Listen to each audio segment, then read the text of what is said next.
So I'm going to read you this poem about me going to my first poetry reading. I didn't know what poetry was, and here I am in Berkeley, California, and my first plane ever, and I'm ended up there in it's dedicated to the three performance poets that were famous and well-known in the early 70s.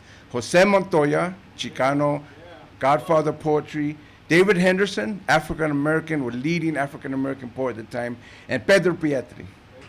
Oh my God. Pedro Pietri, man. Can you imagine those three guys in one room? And I'm sitting there, so, okay. It's called Fevered Shapes. I wallowed in a needle-spawned world, addicted to dope and the crazy life, and yet there I was in Berkeley for my first poetry reading. I was 18 with a bullet, as they say. Earlier, I had flown on a plane for the first time. Sure, I've survived half a dozen gun assaults, cops knocking me around, ODs, blades to my neck in jail cells, homeless and dank streets and beatdowns in body or bras. But flying? That scared me to death. I sat there in a crowded cafe not knowing what to expect. Poetry? I never heard lines like this before. Oh, I had written things, vignettes, images, fears, thoughts. I didn't know they were poems. I had no idea what a poem was. First up on the mic was Jose Montoya with Chicano prayers of old pachucos and strained loves and guitar solos and Indian hands and cornflower. Then David Henderson took the stage, gleaning urban black streets, racist stares, Black Panther fury, and Southern cooking. Finally, Pedro Pietri came up, Nuyorican wordmeister, flashing at radio's experiences with poems located in phone booths and real-life wisdoms that made us laugh and shake our heads.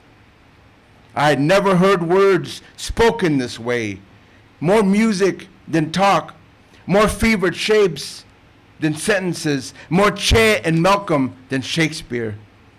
These poems came for me, lassoed my throat, demanded my life savings, taking me for a sunset ride, knocking me to the dust. These poems were graffiti scrawls along the alleys and trash-strewn tunnels of my body, the metaphoric methadone for the heroin hurling through my bloodstream, the lifeline I already had inside and didn't know.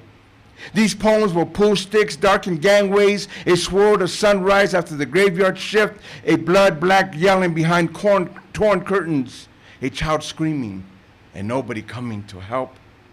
They were a woman sent after a night of lovemaking, a sweet touch of hand to face, cascades of hair on a pillow, a moan during an elongated kiss.